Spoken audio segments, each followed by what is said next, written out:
Hello guys, and welcome to this week's tutorial. In this one, I'm showing you how to make this really cool, abstract, satisfying looking animation. And yeah, let's get right into it. So, I'm gonna start off with an empty Blender scene. I'm gonna add in a curve and a path.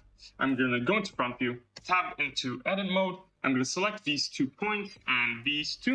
I'm gonna right click and subdivide, and then I'm gonna grab this middle point, grab it on the Z, control a little bit to snap it to the grid, and then I'm going to select these 2 symmetrical points, and I'm going to grab on the Z and move them down to something like this, and then scale on the X a little bit.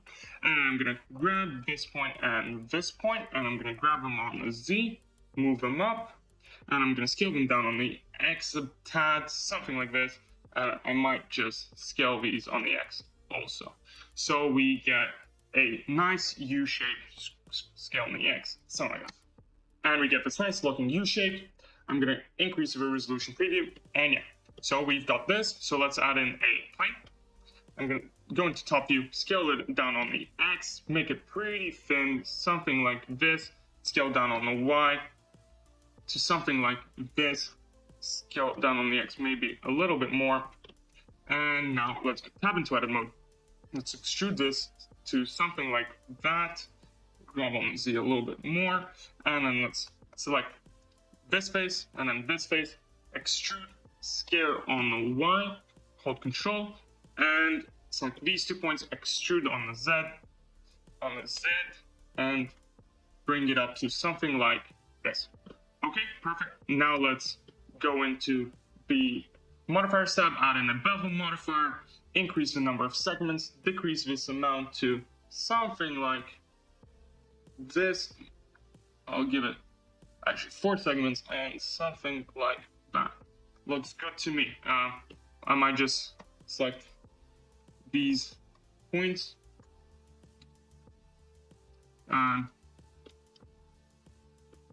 Okay, and I'm gonna move it up on this A a little bit. Something like this. Okay, so we've got this. I'm gonna shade it smooth, and I'm gonna actually give it more segments. And I'm gonna add a subdivision surface, and then I'm gonna add in a array modifier, so we can see it gives more iterations of the same object, and I'm gonna add in a curve modifier. So let's add in the NURBS path, and let's increase the number of objects we have. And I'm just gonna give myself, around 19 objects. I just wanna fill only the half, not the other side. So you'll see what I'm doing right now, because I want there to be a gap in the middle. So what I'm going to do is Control A to apply the bevel modifier and the subdivision surface modifier. And just for a tad, we're going to go into the shading of this object. So we're going to go into the shading, and I'm going to go into front view, and I'm going to add new material set. So I'm going to select these, press Shift G and polygon sides, Control Z, and Shift G and perimeter. So we get these points selected. And I'm going to add a new material and add a new slot. This is going to get a little bit complicated, and then assign these points to these slots. So this second slot, I'm going to apply a new material to it. Okay, and then I'm going to select these points yet again and press Shift G and yet again perimeter. And I'm going to assign it to the second slot again. So press assign, and now we've got a new material on this. Okay, if we go back out of shading, we have this. So let's press Control A and Control A, and I'm gonna rotate this on the Z, RZ 180. Control Z. I'm gonna duplicate it first and then rotate on the Z by 180 degrees. So now we've got this gap in the middle. I want it to be there. So let's now merge these 2 separate objects into one by pressing Control J, another one object. And now I'm gonna tab into edit mode in the NURBS path, and I'm just gonna edit these top 2 points a little bit. I'm just gonna grab them on the Z a little bit, because this is gonna be the path that our ball is gonna be following, and I just want them to go up a bit higher than the path itself. Okay, so now let's parent the slope to the curve, so Control P and parent to object. Perfect. And now let's add in a ball. So let's get an icosphere, and then tab into edit mode, subdivide this, increase the subdivisions to something like 3, put the smoothness up to 1, and add in a subdivision surface if you want. It's not necessary, but it's just going to make it perfectly smooth. But it's not needed in this case generally. So now let's scale it down to 0.1. That's the size of the ball that I want. And let's go into the Object Constraints tab. So it's right here. And add in a follow path. I'm going to have myself 120 frames here. I'm going to choose the path of the NURBS path. Okay, and so let's animate this. I'm going to select the offset of 0. And on the last frame, I'm going to add one more frame. And as you can see, we can move this ball through here.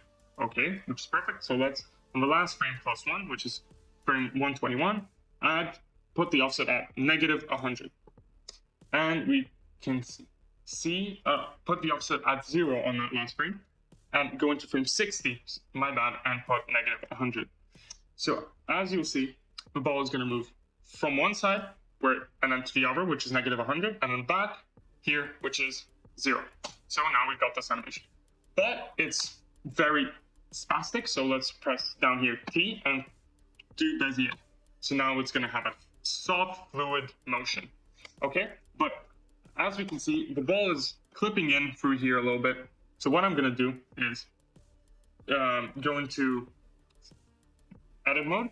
I'm going to tab into edit mode, and then I'm going to turn off my follow path for a little bit, and then I'm going to grab it on the Z and bring it up above the orange point. So that's right. And now if we turn on our follow path again, we can see that it's no longer clipping in. Okay, so this is the motion we have, and this looks amazing. So basically what we can do now is start making more iterations of these slopes. So I'm going to shift duplicate that.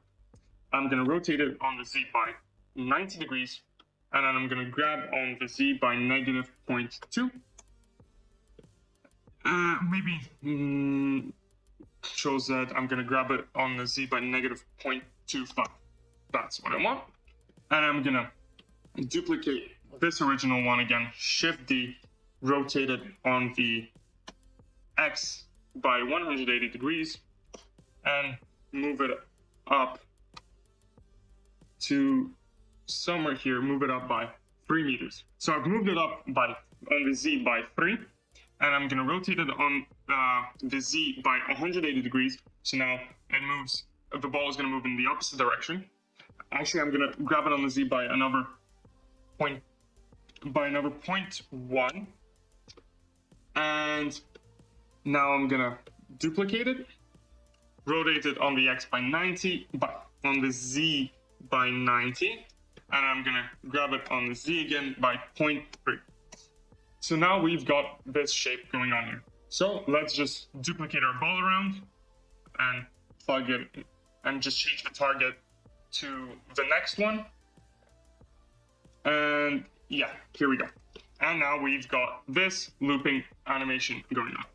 Sorry if I made this a little bit complicated, but it is what it is. Okay, so what we can do now is add in our camera. So go into front view, Shift A, add in our camera, Control Alt 0, grab on the Z, and I'm gonna grab on the X a little bit because I want it to be on 0 on the X and 0 on the Z. I'm just move it up here, and I'm gonna zoom out a little bit and give myself a focal length of 40 in the camera settings, and maybe zoom in a little bit.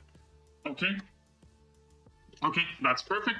So now let's shift it out in the plane, and you're gonna see why I'm doing this. I'm gonna grab it on the Z. So this is gonna be that cool material on the floor that we had. I'm gonna scale it up beyond our camera a little bit, and I'm gonna select everything, and I'm gonna extrude it so we make a little cube. So I'm gonna move it up a little bit, and then I'm gonna X and delete this top face. And I'm gonna add to it a bevel modifier, increase the number of segments, and increase the amount a little bit, something like this, and about and shade it smooth. So now let's move this up a little bit, because you can see in the camera our camera can see the edge. But now let's add in an empty. Shift A, add in an empty. And join our camera to the empty, press Control P and parent to the object.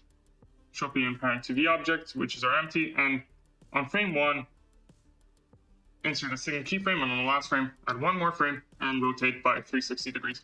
I know there has been a lot of steps in this episode, but it's worth it. So now we've got this looping animation and we're done with animating. All we have to do is shade this really quickly, and I swear it's going to be fast. So let's Shift A, add in a light, area, grab it on the Z, scale it up a bit, give it a disc shape, add contact shadows, make it power of 400, go into rendered view, grab it on the Z a little bit, scale it up, and let's add a couple more of these lights.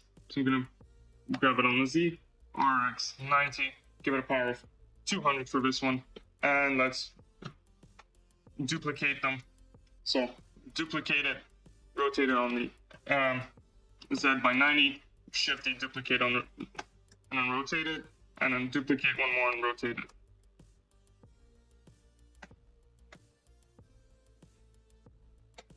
Okay, and now we've got this. Perfect. So let's shade this, go into the Shadings tab. We already did the basically the two materials on the our pipes. So what we're going to select our second slot, and I'm going to add an emission. Oh my God. Shift A, add an emission, plug that into here, and make it a nice purple color. Give it a strength of 15, and then go into the rest of our material. So we have to go into the slot 1, and let's give this a really quick material, which is going to be a bump node. Shift A, color ramp,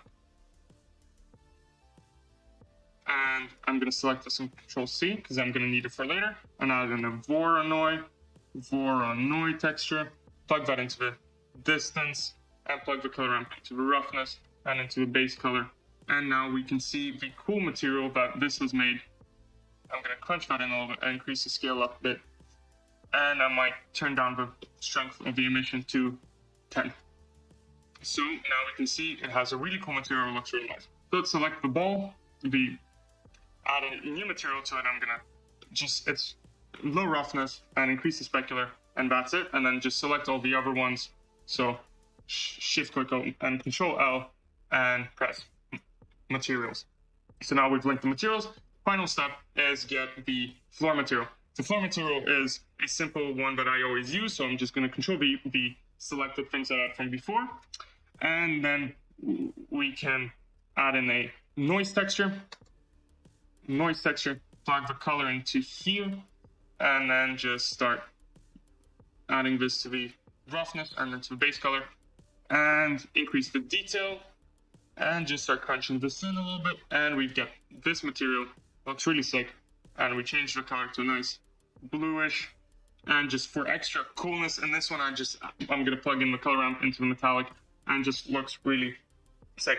So now we've got this animation, and it was really simple to make. It was really fun.